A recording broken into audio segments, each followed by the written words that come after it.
Great English class for persuasive writing, so there is already a little bit of assumed knowledge with that, assuming that the students have already done persuasive writing in previous years. And we've just sort of introduced briefly through a little video the concept of ethos, pathos and logos, which I'll get into as we go on. So the first one we're going to look at is ethos. This, unlike the other two, this is based not on what you're saying, but who's saying it. So this is an appeal to character. Probably the most common thing you'll be doing in your writing is using the opinion of an expert in the field, because a lot of the time you're probably not going to be an expert in whatever it is you're talking about. So if you use expert from a scientist or someone that knows a lot in the area that you're talking about, that's going to boost the credibility of what you're saying. Another one that you'll see a lot of the time is celebrity endorsements in advertisements especially. They'll have a celebrity that the audience already likes and is familiar with, and hopefully that's going to boost their opinion of that product. So you see here we've got the vitamin water one with Kobe. It even says try it works for Kobe. So the effect that's going to have is the audience knows that Kobe's a good basketball player, and they have the idea that if they drink this same vitamin water, they're going to be as good as him. Similarly, we've got this one, the physicians say Lucky's is less irritating. They're an expert in the area of what's going to be less irritating, so their opinion is more valuable than that of a regular person. Next we're going to look at this video. Hey guys, Justin Bieber here. There are some things that just come with being a teenager. Feet grow like crazy, can't stop that. The hormones kick in, I don't want to stop that. And then there's zits, I can't stop that. That's why I use Proactive, because there's no way I'm going to let a bunch of zits get in my way. You want acne out of your life? Join Justin. Use Proactive and get control over those zits. I held the mic up to my chin a lot, so I was starting to get acne on my chin, and So we'll leave it that one at that. So that's basically, again, like the Kobe one, Justin Bieber's a celebrity that hopefully the audience is already familiar with, they already respect, so the fact that he uses this product is going to boost their opinion of that product.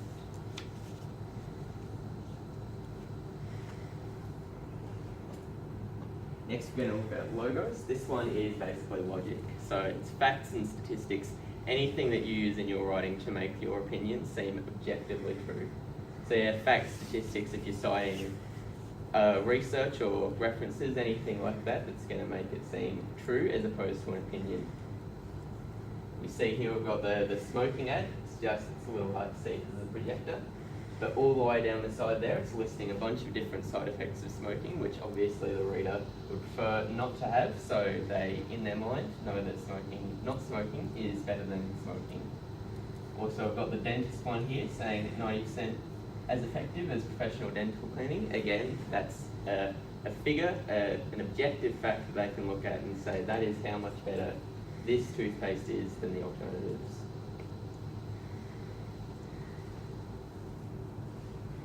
Next we'll look at this iPhone ad. You are my best friend and we've got something to do.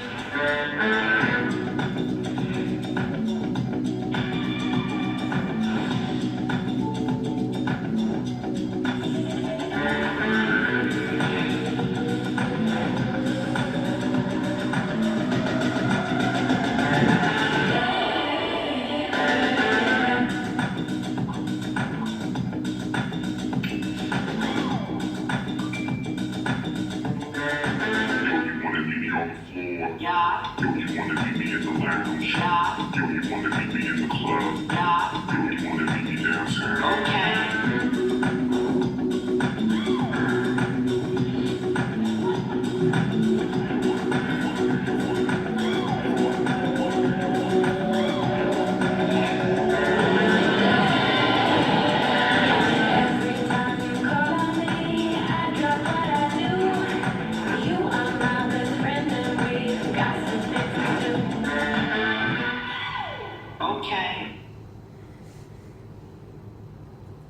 So you can see that one there, pretty much the premise of that ad was it was just listing everything the iPhone does that other phones don't.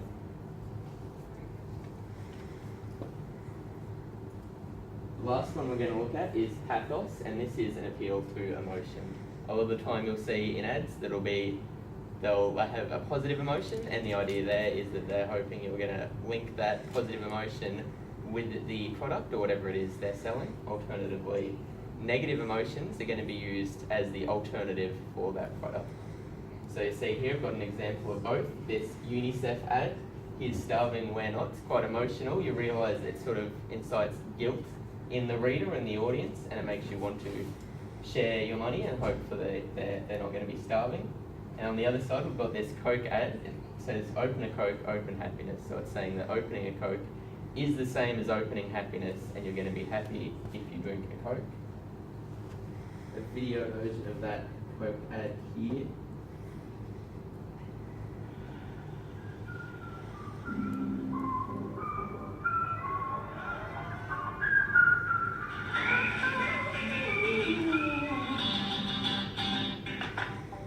Well, is this thing on?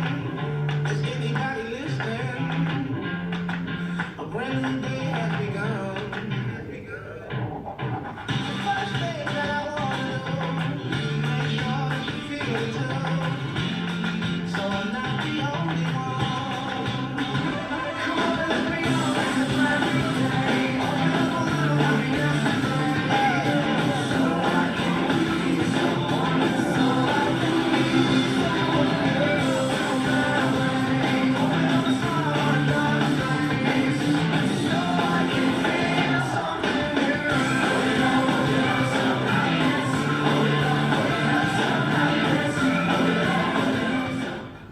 So again, you see that it's pretty much the same as the photo ad we saw before for Coke. There's a lot of upbeat music, everyone's having fun, everyone's smiling, and they're hoping to build that association in you, equating Coke with the feeling of happiness.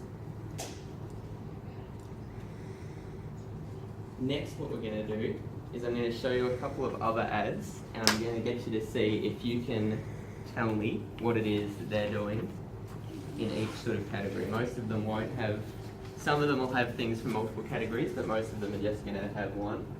And I'll get you to see if you can figure out which category they sort of fit into and how it is that they're doing that. How much pressure do you have to perform from day one? There's no pressure. There's no pressure at all. I've been getting pressure since I was 10 years old. I'm doing something that I love to do. That's play the game of basketball.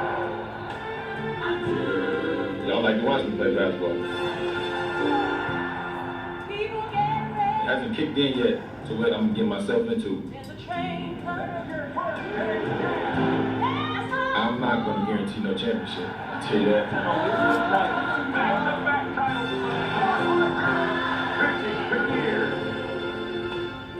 I just hope that they accept me for who I am as a basketball player, especially as a person. I know how to be a leader. It's just a long term. I always tell y'all that this is one of the long term dreams I always had. That's just playing in the NBA.